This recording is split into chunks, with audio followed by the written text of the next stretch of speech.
Seeing as it is 6 o'clock pretty much precisely, we should call today's meeting of the regular council meeting for the town of Didsbury to order for February 10th. Like I said, it's 6 o'clock. The second item on the docket is adoption of the agenda. Kurt, do you mind this motion for that? I move the council approve the agenda as amended, but I would need to know the amendment, I guess. So just some, for Mr. Chair, thank you, Chair. Just an updated report from the RCMP to accompany their presentation as a delegation to council tonight. Thank you. Excellent. Thanks very much. All in favor? Opposed? Motion is carried. Okay. Item 3 on the agenda is delegations presentations. 3.1 is the third quarter report from the Didsbury RCMP detachment. Welcome. Thank you.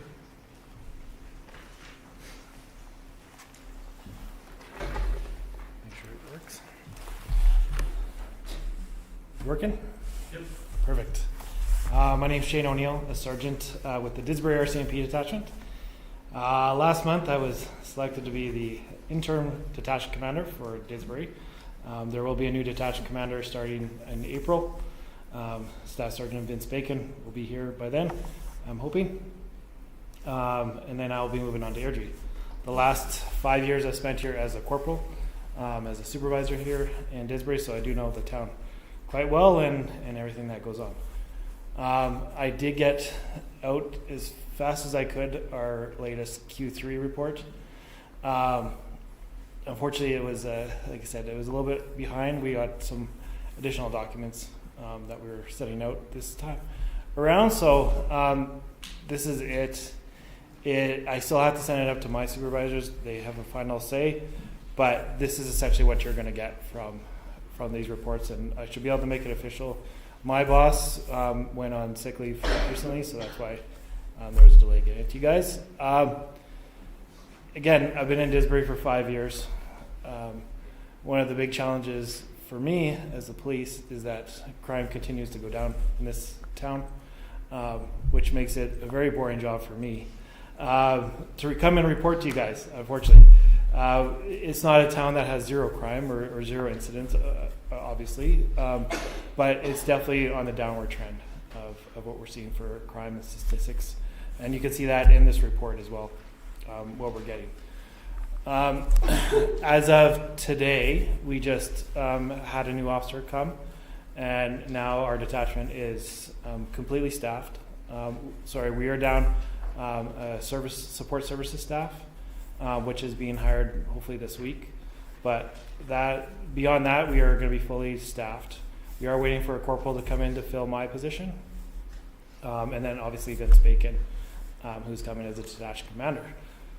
Like I said, though, there wasn't a lot of, when I looked at Q3, we did have some challenges in our membership being fully staffed, with that being with maternity leaves, paternity leaves, and then people that were injured. That's why this quarter it's looking really good for us to be up at full strength and everybody's working, and it will help us with our overtime budgets and stuff like that as well coming this quarter. Again, though, unfortunately for the town of Didsbury, I don't have a lot of crime to report on. Again, positive for the community. It's tough for me to come up here and make a presentation on the goods and bads of Didsbury. Again, we do see things like we obviously had a home invasion here a few weeks ago. That was down the street from us here. That's still under investigation. That is probably one of the most biggest anomalies we've ever had in this town in the last 5 years I've had. We are pretty sure it's an isolated incident, though, and we're pretty sure that the people that were involved knew each other. So we are still investigating that one, but again, that was a one-off of pretty much 5 years of continuous good things in Didsbury. So, yeah. So do you guys have any questions for me? Maybe I'll just start with, a statement, and then maybe Laura has a question or two. I'm glad your job's boring here. we're grateful that we have a safe town that has a very little in the way of crime, so that's good. Thank you very much for everything you guys do to support that, because I'm sure that's where a lot of that comes from. is having a strong presence here. And I think with Rawls, sorry to hear that a guy that's been here for a long time is leaving that knows the town so well. So sorry you're going to Airdrie, you're better off, I'm sure, for it. So thanks for your service, appreciate it. Thanks. Yeah, I noticed the same in the report. The new one is very similar, is it, in the amount of crimes and stuff that shows a continual downward trend? Yes. There isn't much change in that? No. Okay. And, but it's year over year and for the past 4 years or so since you've come. So, Yeah. So, Well, there's a lot of different factors involved in that. I think like COVID obviously was a big chunk of that time, you know, and then it just people moving on. We had a group of officers that were here that really focused on drug crime a lot, and then we've essentially moved those people on to other places. You know, and the new officers that are coming in, it's going to be a benefit for you guys. We have guys that have 15 years of service. We just hired a new CPS member that transferred from CPS to the RCMP. He's another 15-year member with service. So we're getting a lot of senior members. So I'm hoping the next 5 years will be like continuous trends. It's not going to go to zero. I don't think that will ever be a situation, but hopefully it continues along the same lines. so couple accidents just this past week down by the campground there, both sides. I just got thinking, are accident locations tracked by the RCMP on where they're at in town? They are. We do have records of those. I wouldn't say that we have like we wouldn't have like a dangerous intersection where we can identify dangerous intersections. That's something that I could definitely look into though. You know, because I do understand where you're talking about. And that hill is an accident prone, especially coming out of the campground, turning left or turning right into that. So that is something I could look into in the future. Yeah, I was just wondering if that can be reported in our quarterly reports, or at least once a year or something, just so that if, like it seems like I call it the crash bang corner, and it seems like some of the dynamics that are there, especially in the evening when the sun is shining, it's hard to see vehicles coming down the hill, and so people are having a disadvantage, or that it's icy and they want to make a run for it or whatever, you know. And just, are there other intersections similar, or other locations that are similar that are typical accident prone historically? I wouldn't have that answer for you right off the bat, but I could definitely look into that. I don't get traffic stats as part of this report, but that is something I could ask for and see what we could get. I could get that back to you later. If that's something you're looking for. Yeah. Thanks for your service. Oh, thank you. Any other questions, comments? Sir? Nothing to go over. Okay. Thank you very much for the report, Sergeant. I appreciate it. Thanks. I guess I'll put a motion forward to accept the board's information. Samara speaking. All in favor? Opposed? Motion is carried. Thank you very much, sir. Thank you. Appreciate it. Take care. All right. Okay, item 4 on the agenda, or pardon me, 4.1, is adoption of the minutes from the January 2027 regular council meeting. Is there any concerns or comments around the minutes themselves?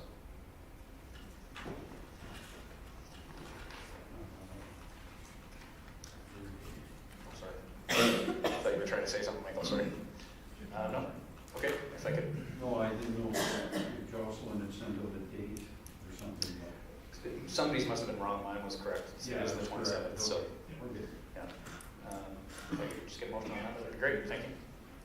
I move to adopt the January 27th, 2026 regular council meeting minutes as presented.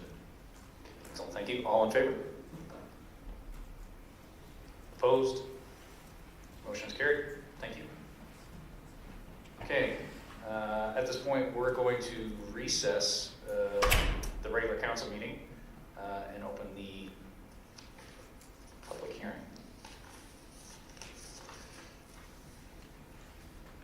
So council will recess the regular council meeting, and I will call to order the public hearing for land use amending bylaw 2026-01 at 6:10 p.m. This public hearing is to consider land use amending bylaw 2026-01, which would amend land use bylaw 2019-04 to add the dwelling unit occupancy of owner, operator, or caretaker to the I2 industrial heavy DC.IND direct control industrial and DC01 direct control industrial districts. Bylaw 2026-01 received first reading on January 13th, 2026. The chair of the public hearing has the right to limit the time taken to 5 minutes by any person, after which council may ask questions of the person. All questions must be channeled through the chair of the hearing in accordance with the procedural bylaw. This public hearing is available to Zoom. The link is on the Town of Didsbury website, correct? And we're up and running. For those who participate virtually, we ask that you please use the raise hand function when questions, comments are called from the gallery. Those speaking are asked to please state their name, municipality of residence, and if they are speaking in favor or opposed to the position. I'll ask for the presentation from the administration, please. Thank you. Through the chair. Administration received a request for a landowner located in the direct control district inquiring as to how they could bring a non-conforming owner-operator dwelling into compliance with the land use bylaw. Dwelling unit occupancy of owner, operator, or caretaker was a use which was previously included in land use bylaw 2013-03, was not carried over to the current land use bylaw 2019-04.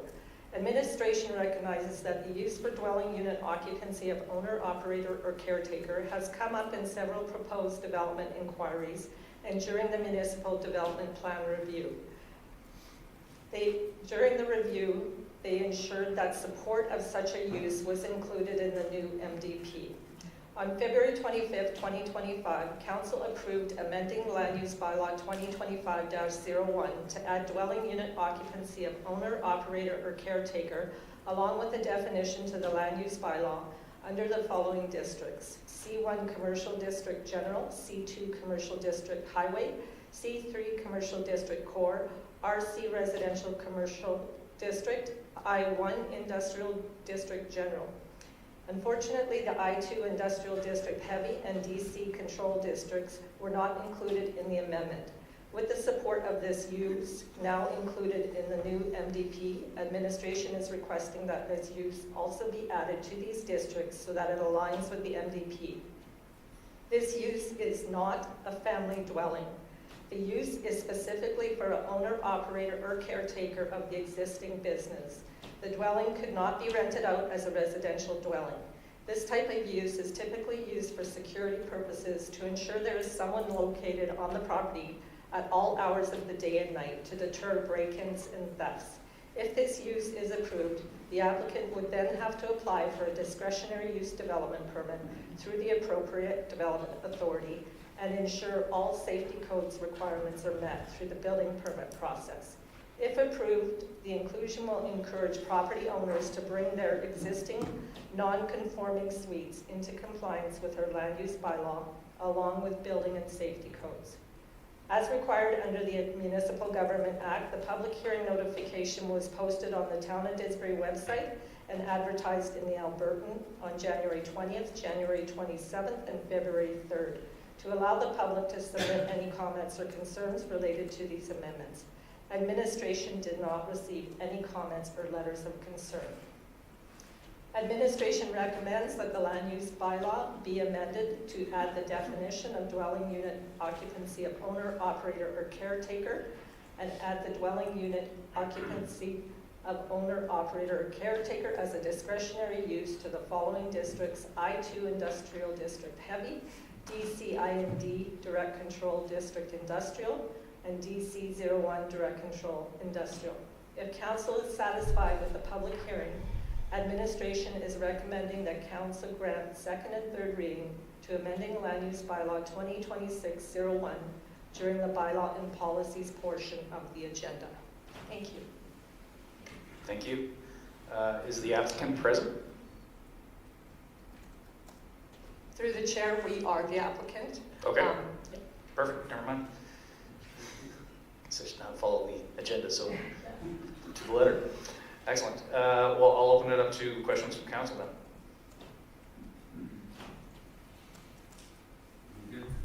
Yeah, I mean, we talked about this in the last meeting, I think, a little bit, so I didn't really have any questions.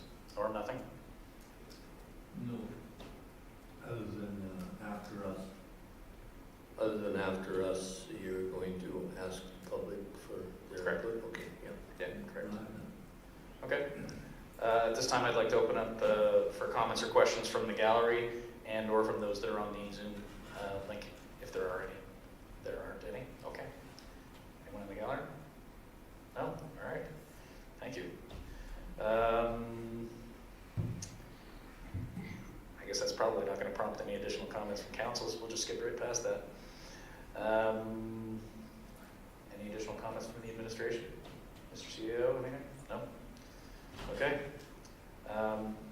Is there anything additional that anybody in the gallery would like to add? I'm going to give this one last chance.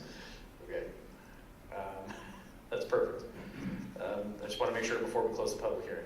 So hearing none, I declare that the public meeting is adjourned, and the regular council meeting shall reconvene at, call it 6:16.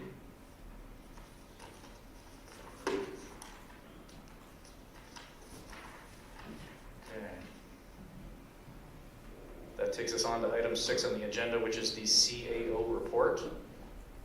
Everybody had time to review that and look at it?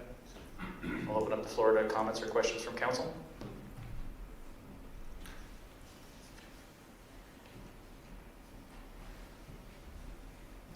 Oh, Kurt, sorry.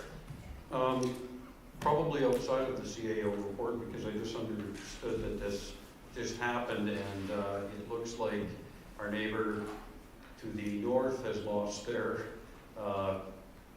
ice compressors and or are getting them fixed, and we were able to accommodate some hockey tournament for small children on Sunday, I believe was the ice time I went and watched. So I would just like to make sure that we have a shout out for our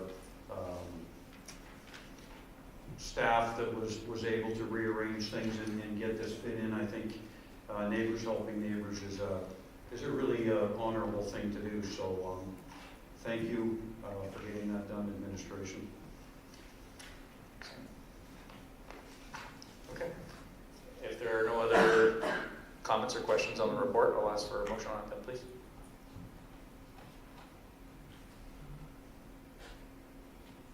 I move the council accept the CAO report as information.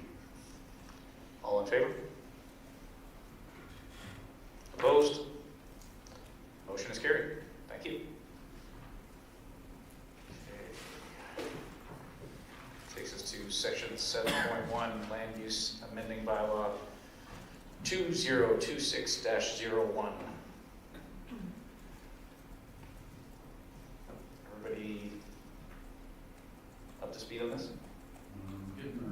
Okay, I'll give you a minute.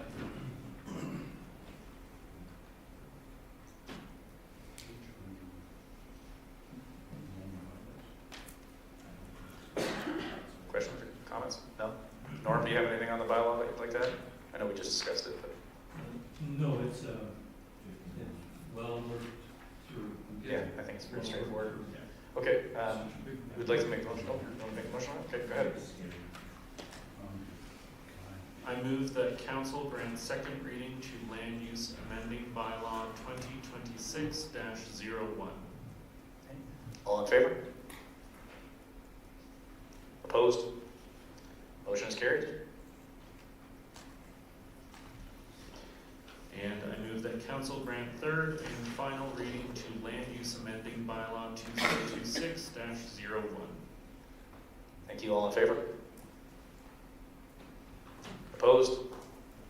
Motion is carried. Thank you very much. Takes us to item 7.2 on the agenda, which is HR 011-26 travel and expense policy. And I know we discussed this also at the last meeting, so I think everybody should be fairly familiar with what we're discussing here. Comments, questions, or concerns? Anyone from the changes to the policy? No? Sure. Good. I'll just comment that this and a couple of other items we're going to touch on in a little bit. I really appreciate administration's effort to make things simplified and streamlined in as many ways as possible. This, along with a few others, does seem really just like a way to make things work, essentially. Straightforward and with little room for anomalies, but in funding. Right. And for those that were not present at the last meeting and don't know the intimate details of this, essentially changing the meal policy, or the bulk of the changes is a change to the meal policy. So instead of handing in detailed receipts for every meal when town staff have to travel, it goes to a flat rate for each meal for each day. So $20 for breakfast, $30 for lunch, $30 for dinner. So, yeah, okay, excellent. If there are no other comments, I guess we'll put forward a motion then, please. Yep, thank you. First to rescind. Two, sorry, pardon me. I'll start with one. Yep. To rescind FIN 003, travel and expense guideline policy. All in favor? Opposed? Okay, motion's carried. And to approve HR 011-26, travel and expense policy as presented. Thank you. All in favor? Opposed? That motion is also carried. Okay. Item 7.3, which is, excuse me, COUN 001-26, Council Remuneration and Professional Development Policy. For a little bit of background, I guess maybe I'll explain. We made some changes. There used to be an annual budget for each councillor and the mayor for professional development. We've changed it to so that there's one large amount that everyone can draw from as opposed to individual amounts. And members can choose to pursue professional development opportunities at their discretion, and it doesn't need to be brought before council to make a decision. So I think I'll open up the floor to any questions or comments. Erwin, you look. I thought it did have to go to council for, no? As I read it, maybe I've got that correct, yes? Yeah. Yeah, you would just need to present it to the militia as part of your development. Just to clarify, there's a list of preset professional development opportunities that you guys reviewed and approved when we were in budget conversations, so it's from that list, if I understand correctly. But And it- extra ones, maybe so, but there's the main ones that any counselor would probably be choosing from in the normal discharge of their duties as a counselor, particularly on the regional networking side. AEs, Yeah. so on and so forth. If there was something additional that's not on that list, Erwin, then that would need to go to council for approval. Okay. Yeah. But at the end of the day, we chopped that budget by quite a bit, right? Yeah, so this would be moving forward into 2026.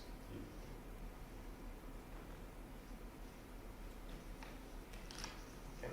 Any other? No? Okay.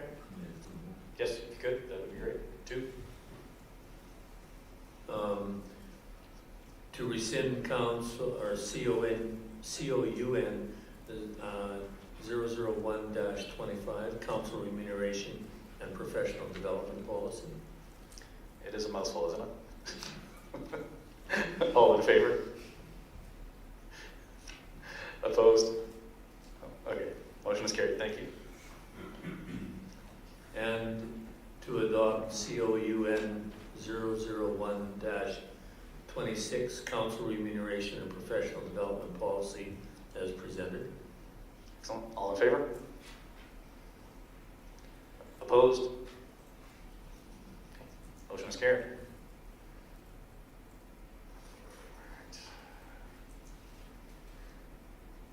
That takes us to item 7.4, FIN 002-26, the corporate credit card policy.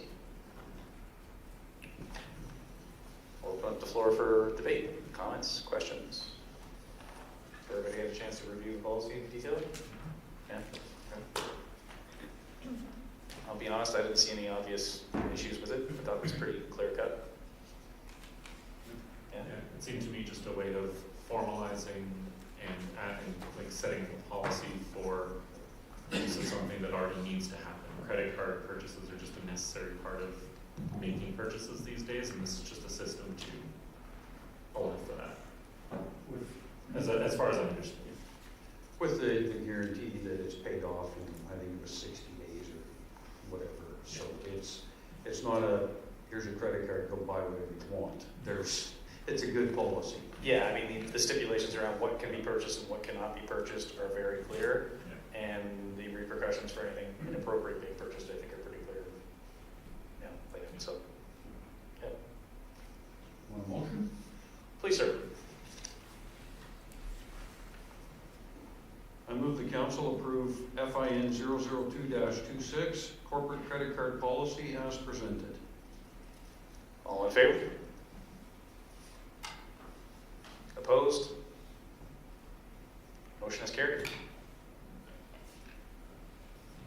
so now, forgive me for 2 seconds, I lost a piece of paper.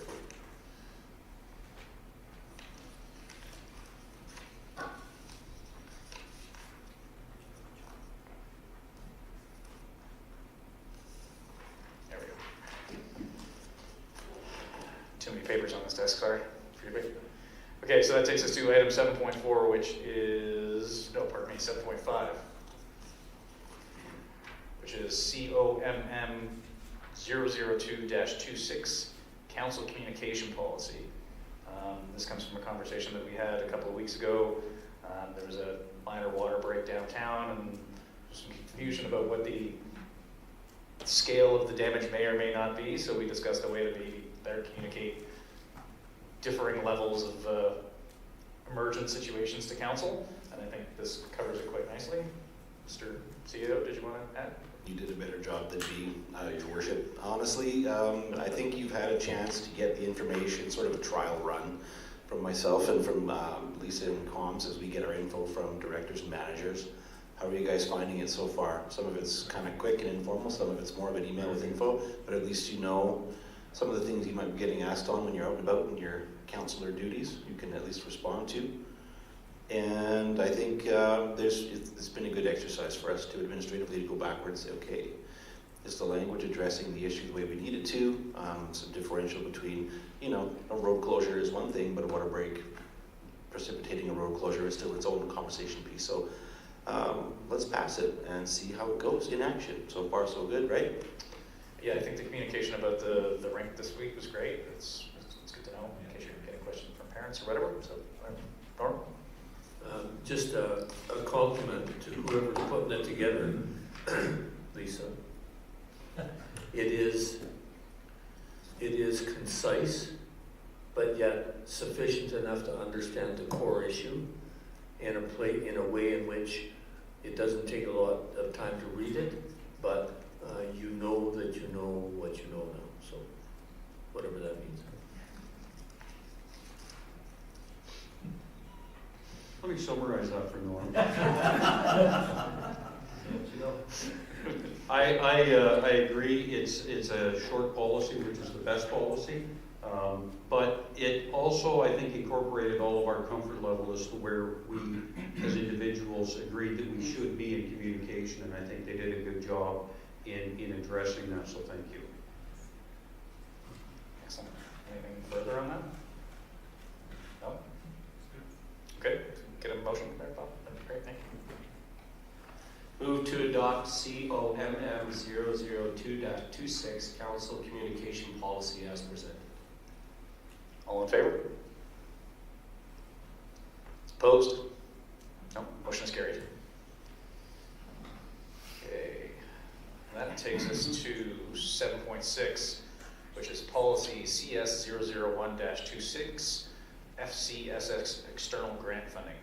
So as I understand it, we are rescinding the previous policy because of some provincial legislation changes that have streamlined the approval process, and we're putting this new one in place, correct? Yeah, thank you for the question through the chair. So it's a little bit of both. We had a bit of a cumbersome process before that involved a advisory type of board that met once annually to review the applications, and so to keep those volunteers interested when you're only meeting at that point in time, it became a little bit difficult to maintain the membership on that. And secondly, yes, there's some a new accountability framework that's been put in place as of January 1st by the province, and so this captures that as well. Sorry, I'm just trying to get through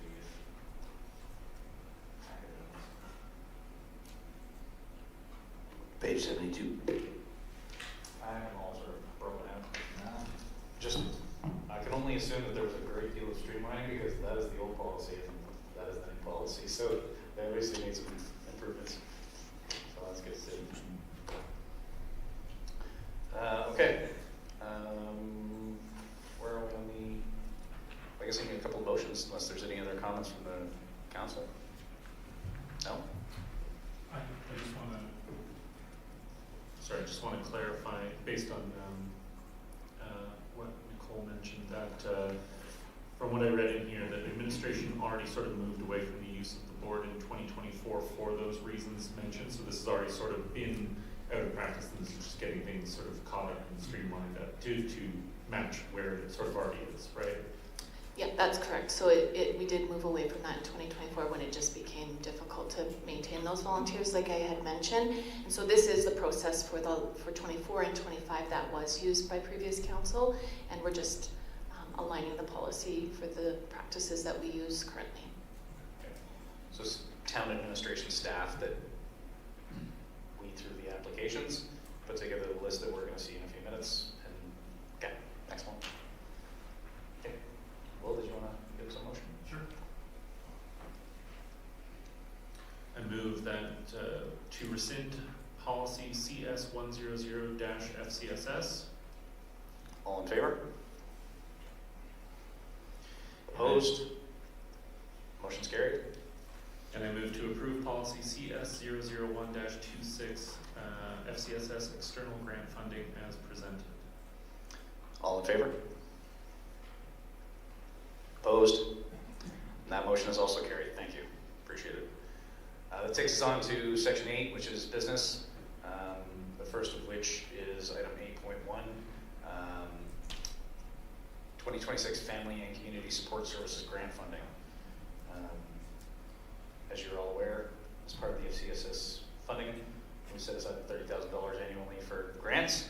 And hopefully you've had a chance to review this list in detail because there's quite a few names there. I guess we can go through those and see if anybody has any questions on any of them for administration. Before that can ask a question. Yeah, absolutely.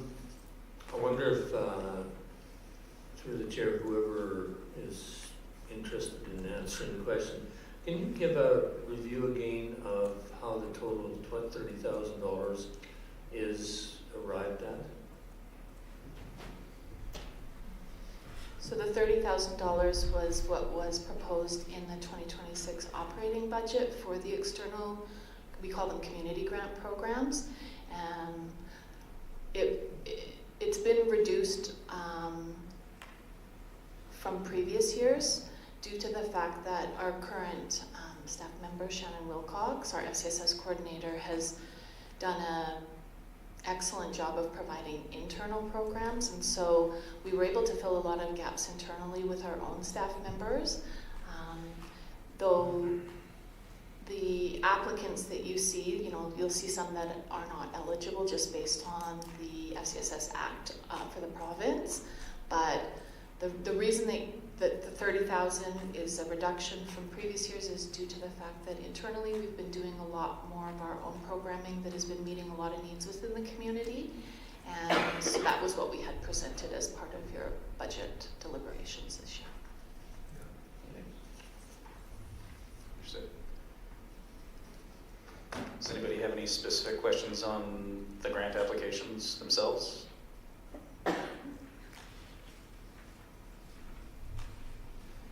Just some questions around the Didsbury Municipal Library access to this grant. We did approve a percentage of increase to our funding to the library. That was, in their application, was to be presented for programming. And now we're seeing some more asks for programming. So just any background story there that you can share?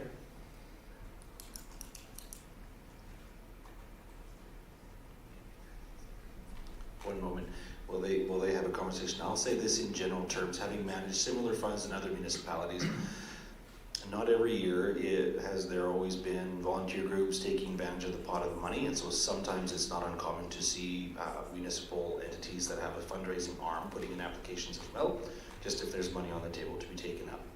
So it wouldn't be out of scope to see an entity that also operates in a town facility to put an application in for something like this. In other municipalities, it's quite common. You can even see recreation providers that are delivering certain programs also applying just to get some of their materials or operating costs for events like swim clubs and stuff. In other communities, I've seen it done and such. So I guess it just depends on the pool of applicants and how council wants to prioritize whether the applicant group is really strong on their own fundraising, or if they're generating revenue from their activities as well, or if it's a municipal entity or wholly operated by volunteers in terms of its manpower, and where you're providing that extra relief to volunteering efforts to fundraise based on the applications you're getting when you ask.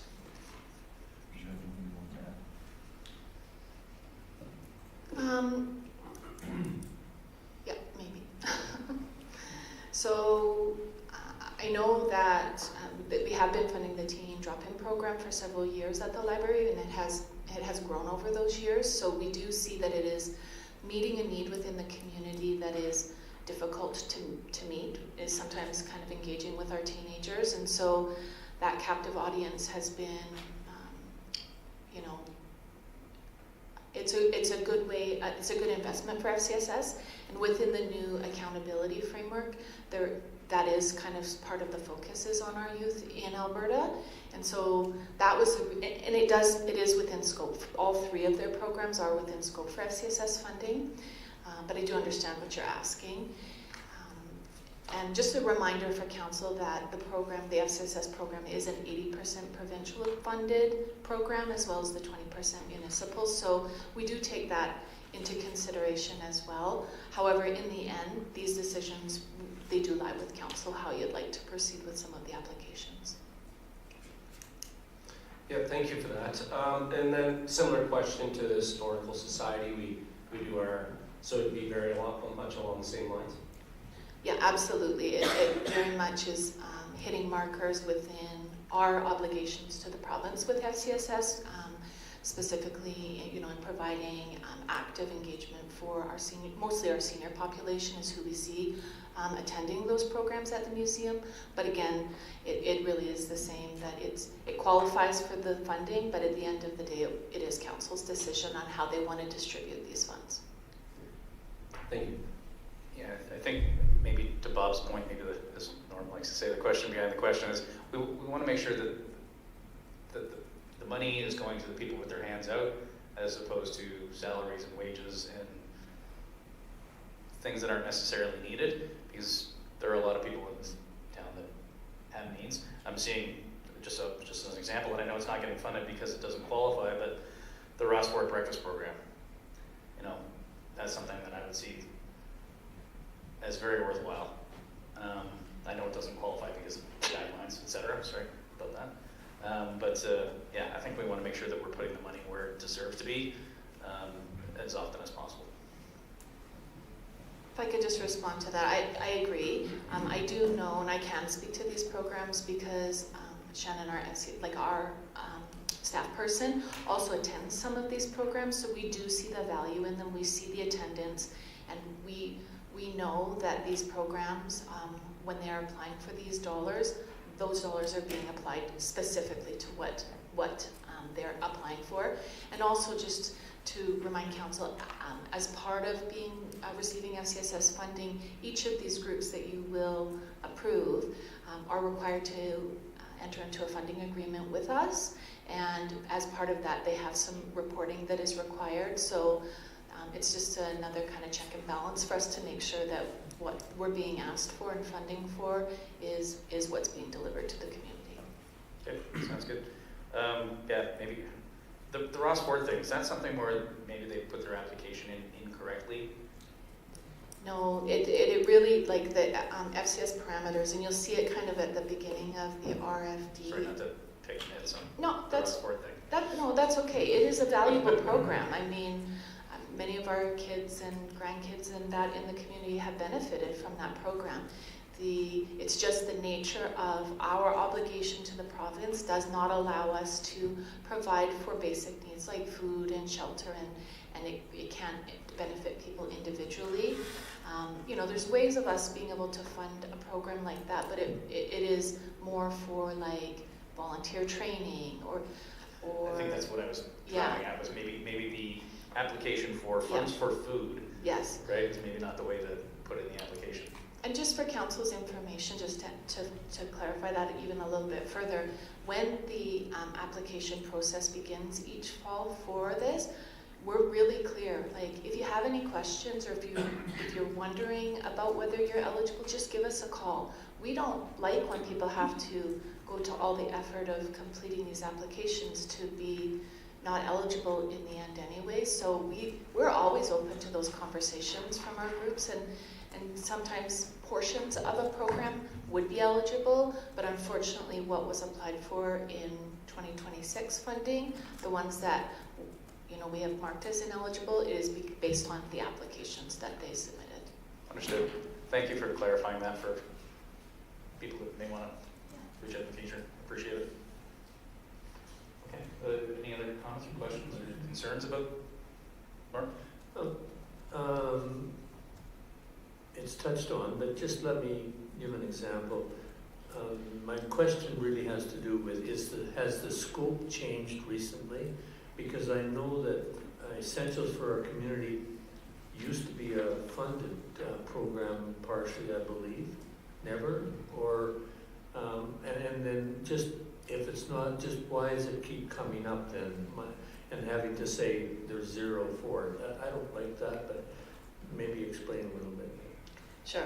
So in past years, similar to what I just explained about the Ross Ford program, there were applications that have been made in past years where things like, maybe helping to cover the costs of a facility rental or volunteer training, those things were eligible.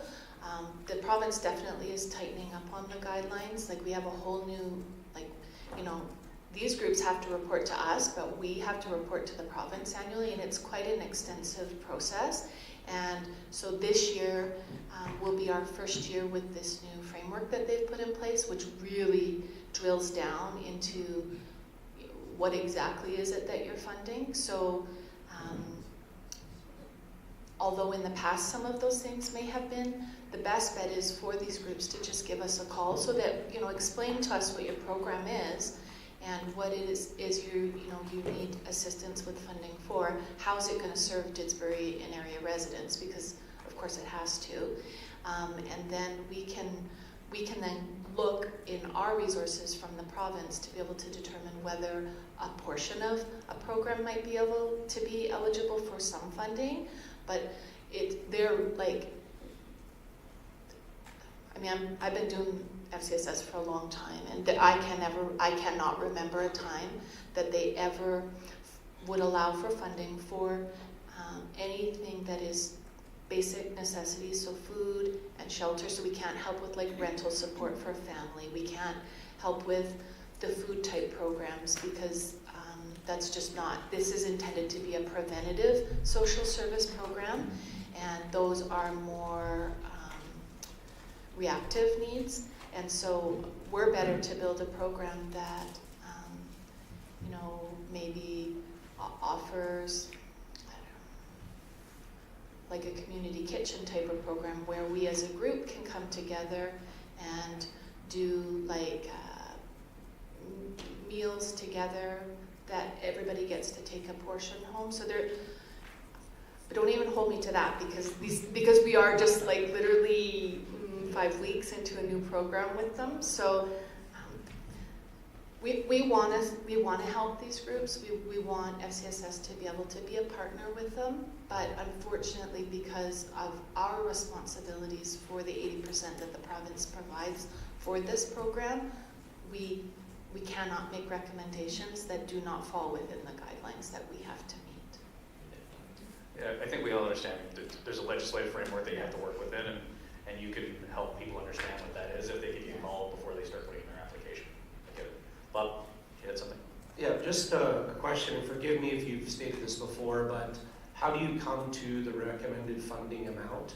Is there a rubric that you use, or how do you come to that this one is receiving 100%, 30%? Yeah, so there is a matrix that we use. We kind of fine tune it every year as we use it.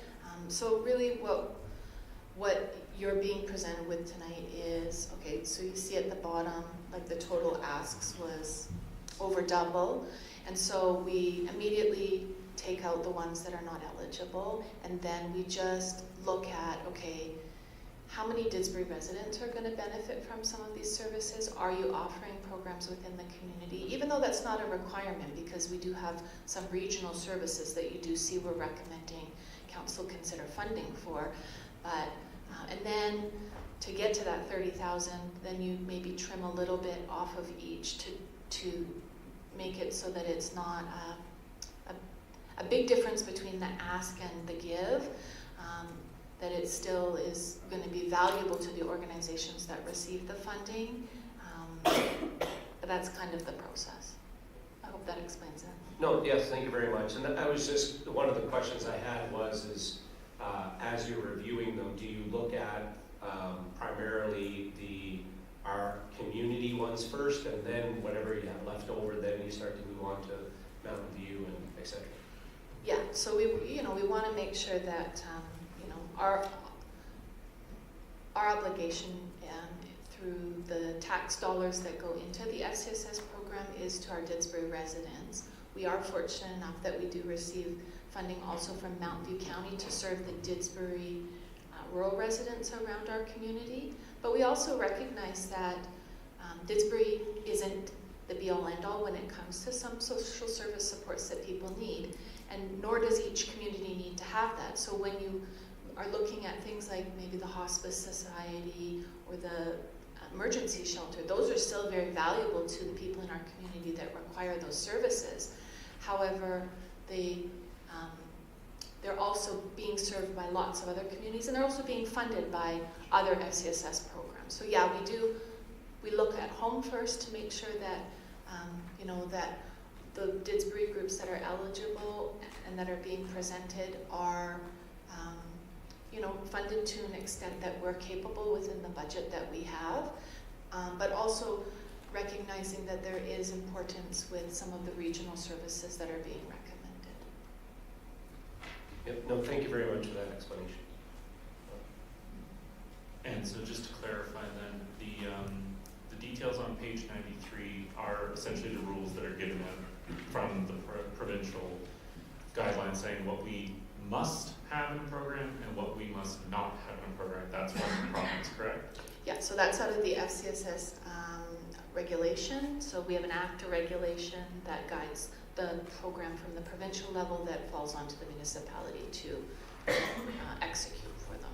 Okay, based on that, I see preventative and help people develop an awareness of social needs, develop interpersonal and group skills which enhance constructive relationships, preventative, building society, building community, and looking through these choices and these fundings, especially given the new constraints that are placed upon the usage of it, it seems to be well allocated in my eyes, I think.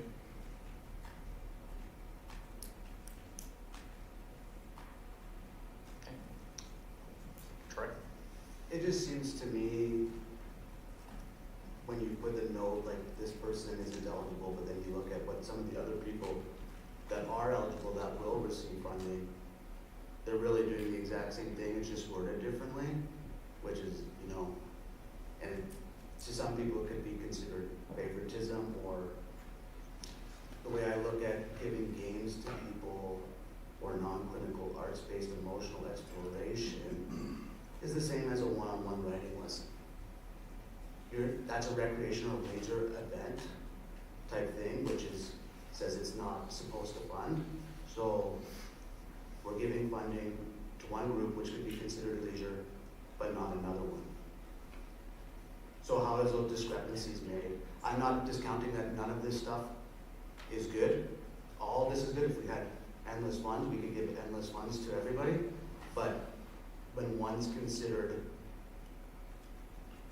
recreational or reactive as opposed to, you know, I don't see a difference in some of these things that are approved and not approved. Like, I think there needs to be stronger, if you're gonna say no to some person, then you have to say no to the other people that are actually offering the exact same thing with slightly different wording. Because games, that's leisure recreation, right? That's therapeutic in nature. So, and it just looks, in my opinion, bad that we already are funding the library, but then we're funding them again, but then denying money to other people that we aren't funding in the community, that are essentially giving the same thing, or offering something else outside of something we already fund. Thanks, Councilor, appreciate it. Anything further on that? I think we've kind of touched on. No? Okay, if I could ask for a motion. Will? Sure. Sorry. Probably wants to volunteer, I'll pick somebody. That was. I move to approve the 2026 Family and Community Support Services Grant Funds as presented for a total of $30,000 to be funded from the 2026 FCSS grant budget. All in favor? Got your hand up, Norm? Go doing this. I have nothing in there. Okay, all right, just want to be clear, thank you. Opposed? Motion is carried.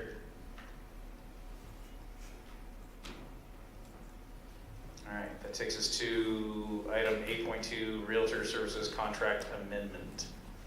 I think everybody's kind of familiar with this, it's pretty straightforward, yeah? Is there any questions or comments around it? No? Okay, I guess I'll just ask for a motion on that if I could.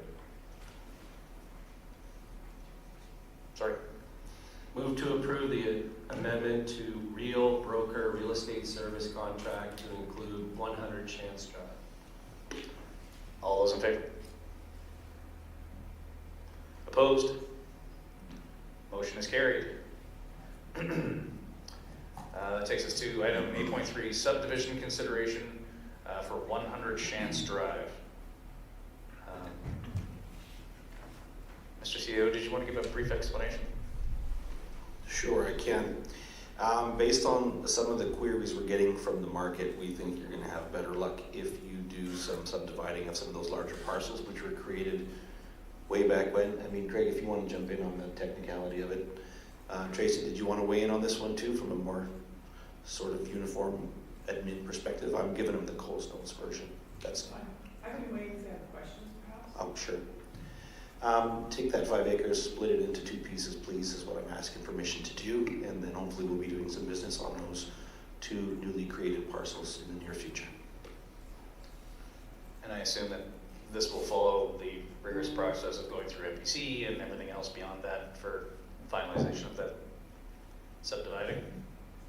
There is a very rigorous process involved with subdivision. It's my least favorite part of planning, actually, and that's why we have Tracy to deal with that for us. Excellent, I just wanted to be clear about that. Kurt, did you have something? Sorry. No. Not sure if I saw your hand up or not. If we do subdivide that, are we gonna have another entrance off 23rd Street, or are we gonna bring it up 200, in between 200 and 100? A road allowance, what are we gonna do there? that just a great question that I think we will probably address at time of offer to purchase for that newly created parcel based on whoever the buyer is and how they want to run services and where they want to situate their building. So it's a conversation that we shall be having soon. But I'd like to come to you with offers for the parcel, and then we can, instead of speculating on how they may want it, you couldn't do either. There's a couple of options available to the developer that council can agree to, and that infrastructure would allow, but not necessarily wanting to complicate the discussion regarding the subdivision with discussion on servicing the newly created parcel that will come shortly thereafter. I think if I recall in the rather extensive reading that I had to do for this week's council package, it is a requirement under the legislation to structure road access if we subdivide the lot. Yeah. Did I read that? Yes. I thought I read that. Yeah, it can't be left stranded, either from a service perspective or a traffic perspective, no. Any other questions? No? If I could get a motion on this. I move that council commence the subdivision process for the lot plan 1310247, block 1, lot 1, to create 2 titles. Excellent. All in favor? Opposed? Motion is Thank you, carried. council. Oh, sorry. Just saying thank you. Oh, gotcha. That takes us to item 8.4, which is the reserve bid for tax sale property 2026. I think everybody's read on this. I'll open the floor to comments or questions. No? Norm, go ahead. Oh, sure. If there are no other comments, I just want to make sure. No? Go ahead. Move to set the reserve bid for the upcoming public auction for roll 607000 at $263,200 and set the terms and conditions of sale as follows.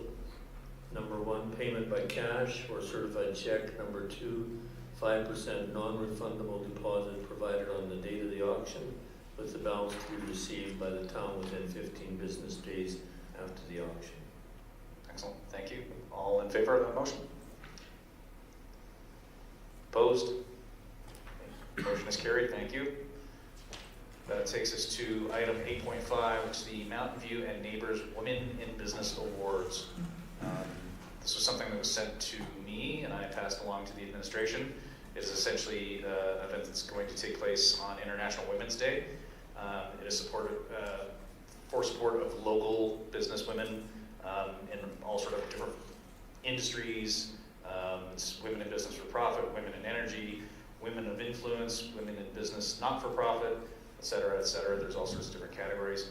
I thought it was something worthwhile for council to consider supporting.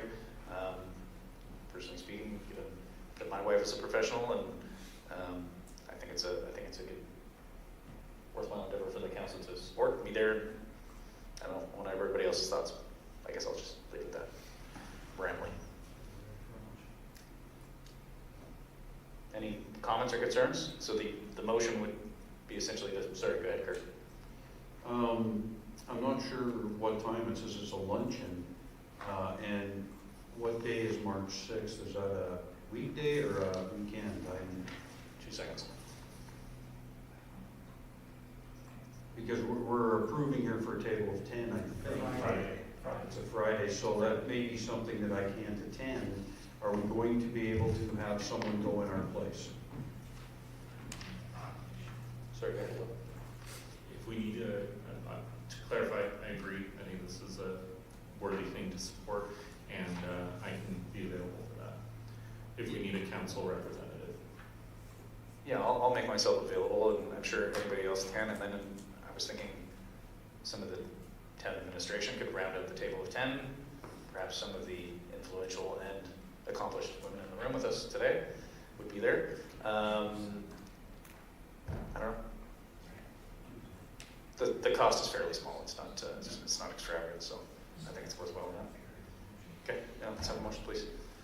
Move to approve the attendance to the Mountain View and Neighbors Women in Business Award Luncheon on March 6, 2026, and the purchase of a table for $450. All those in favor? Opposed? Okay, motion is carried. That takes us to item 8.6, which is the last item of new business. Public engagement workshops for 2026. I think we're all very familiar with this, and we've seen the dates and the proposed method to do the public engagement. Are there any concerns, questions, comments? Just a note that Thursday is not March the 11th, it's March 12th. Okay. Just a clarification. Thanks, Norm. So the motion will be as amended then? Just as long as it's not Wednesday, March the 11th, as compared Yeah, to can we- Thursday, March the 12th. Can we just verify what the right So- date is there? But it was put on my calendar as March 12th, so. Thank you. We'll get it straightened out, which one of the two we've looked at, so. Okay, all right. Yeah, if you could make a motion, that would be great. I move to approve the 2026 public engagement as presented, as amended, sorry. Okay, which one is it? it's Thursday. It is as amended. All those in favor? Opposed? So carried. That takes us to item 9.0, which is council reports. I will let the people that reported do the reporting. Troy, did you have anything to add to your report? I see there's a report here on council professional development. I don't know that we need to discuss that at great length. But from your library meeting, did you want to add anything to your written report? No, just as presented, if everybody had a look at it, yeah. Okay, great.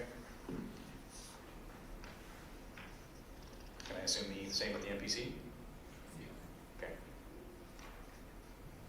Mr. Watson? And as mentioned, that I would give a verbal report, because I had a Mountain View Regional Water Services Commission meeting this morning, and there's 3 quick things. The website will have major updates within the next few months, including more information for the general public. And the water plant's new window replacements are finally being installed. And the AGM, if you want to mark that down, the AGM annual general meeting will be held April the 8th at 9 a.m. at the Innisfail Region. Excellent. Thank you.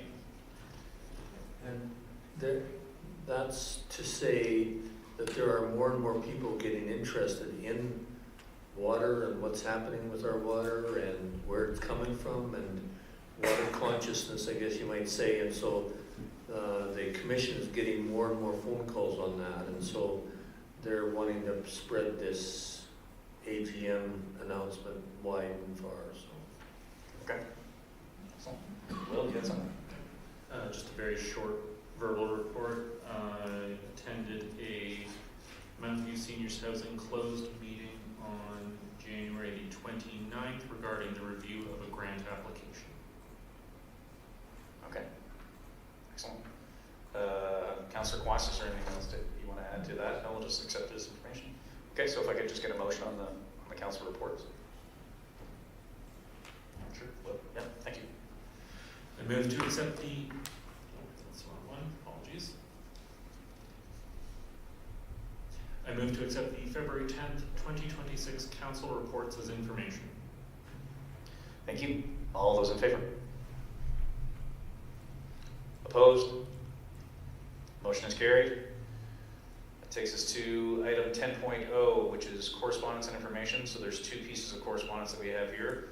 There was one rather elaborate question about the video proposal and the short series and the video segment. Everybody had a look at that? So I actually thought it was quite interesting. That was really interesting. Yeah, Yeah. I did too. My only comment on that is I'd like more information about it. I thought I didn't see a clear ask in it. I just would I'd like to know more, but I don't have any further on it at this point. Perhaps administration can facilitate some sort of conversation with the person that submitted the questions. Is that allowed under access to information?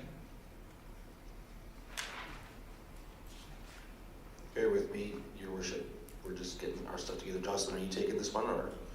Because I was catching up on a matter that will come in close, so you caught me at a disadvantage. No worries. I think we can probably take this as information for now, and you can look back on it. How's that?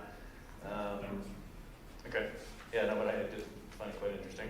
And how about CEP? Any comments, anything around that? I can make some comments to this.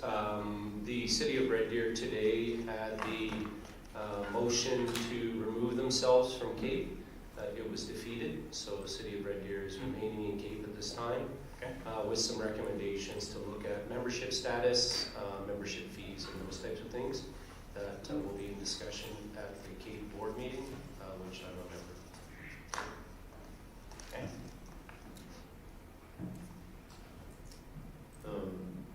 Counselor, did you say they are remaining in it then? Yes. Okay. I have, and maybe I need to chat with you more in detail about it, but it seems like it's a struggling organization because even the previous council, maybe you could speak to this, Councilor Engel, has debated whether we would withdraw from that. And so it seems like it's hanging on by its fingernails. That's probably a bad reference, but and I just wonder why. You know, I look at the bigger picture of it, and the why is there in my mind because the pattern is there now so long, and I wonder. Well, sometimes when you have an organization die, something comes out of the remnants of that that is much better. And that's a thought that's crossed my mind as I think of it. I think ultimately with all this kind of stuff, these agencies that you become part of, it ultimately comes down to the ROI, right? Are you actually getting any return on that investment? And over time, it can maybe seem not so much. I'm not saying that's the case with this in particular, but No, I acknowledge what you're asking, Councillor Kwan said. I believe that is the state that CAPE is in at this time.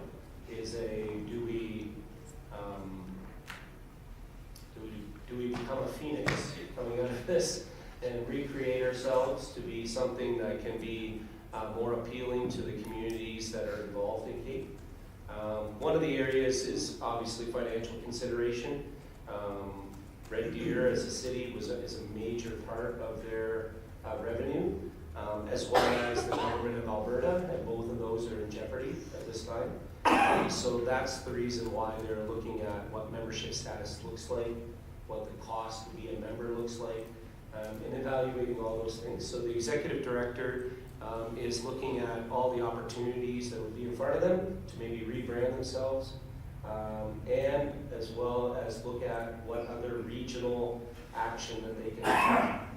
And that is going to be reported at our next state board meeting, and I will come back with our recommendations for the town of Disbury. Thanks. Can I just add then a comment? And that has to do with the, how do I put it? How would a professional put it? The ability for us, for CAPE to reorganize themselves might be too far past.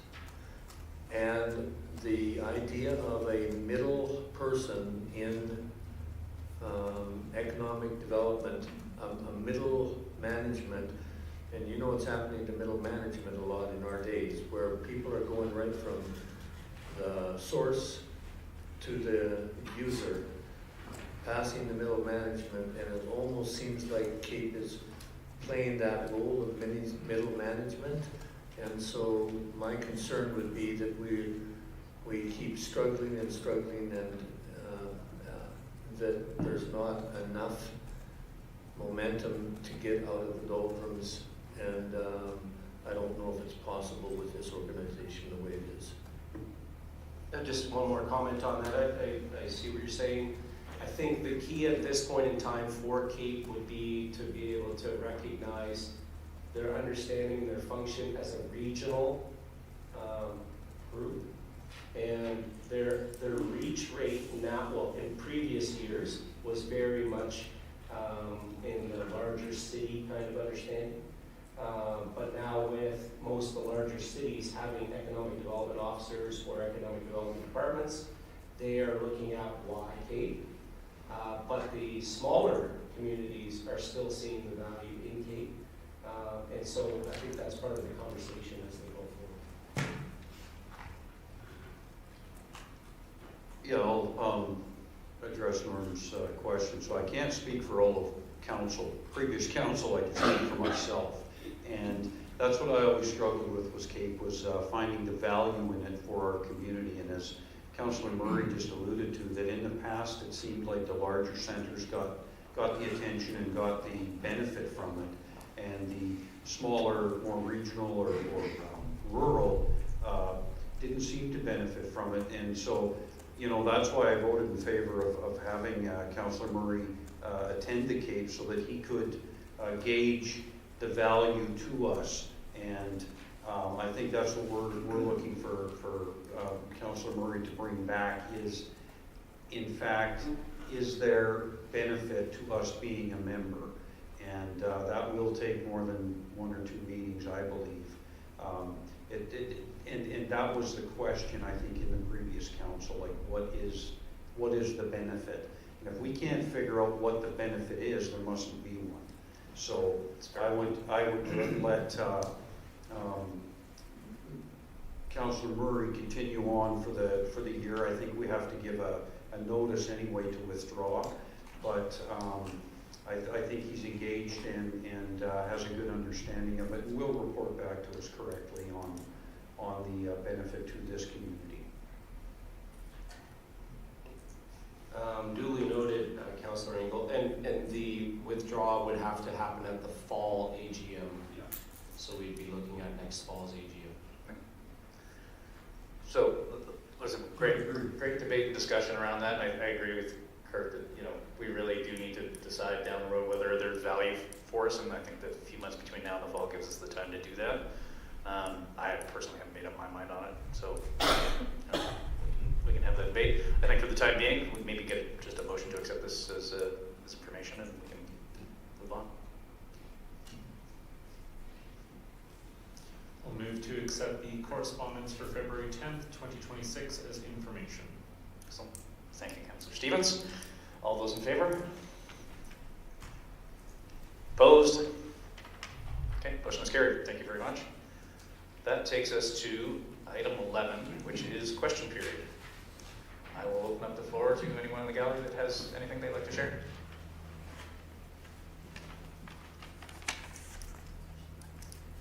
Just push the button and introduce yourself. You want to be able to hear me. Good evening, Mr. Mayor, councillors, Town of Didsbury. Thank you for the opportunity to speak tonight. My name is Deanne Truen, and I am here about something that has bothered me for quite a while. We live right now in a world full of division, and I hate to say I attribute much of that to governing bodies who cater to political agendas of special interest groups. Government at all levels must be welcoming to all its citizens and should not be seen as catering to one group over others. After all of us are members of special interest groups, be it by birth, be it by choice, be it by life circumstances. We all belong to some sort of a special interest group. When the interests of one group are prioritized above others, it creates resentment and division amongst people. And I believe it is the job of the government to be impartial and fairly govern all citizens, regardless of the personal beliefs of the members of that governing body. I would like to propose that Didsbury Town Council follow Premier Smith's ban on flying any non-official flags and stick strictly to Canadian, Albertan, and municipal emblems on any Town of Didsbury properties. Thank you. Thank you very much. Are there any other comments or questions?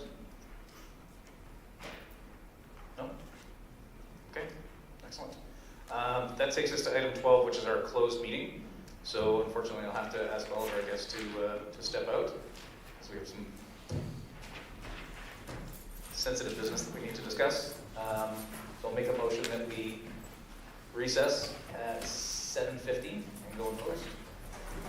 I move the council go into closed at 7:15. Okay, just say that. All in favor? Opposed? Loud.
closed at 8:28. Were we live yet? Okay. Sort of. You can say it again if you'd like. I move the council come out of closed at 8:28. All in favor of the motion? Opposed? Motion is carried. Okay, we have a couple of motions that we need to make, and then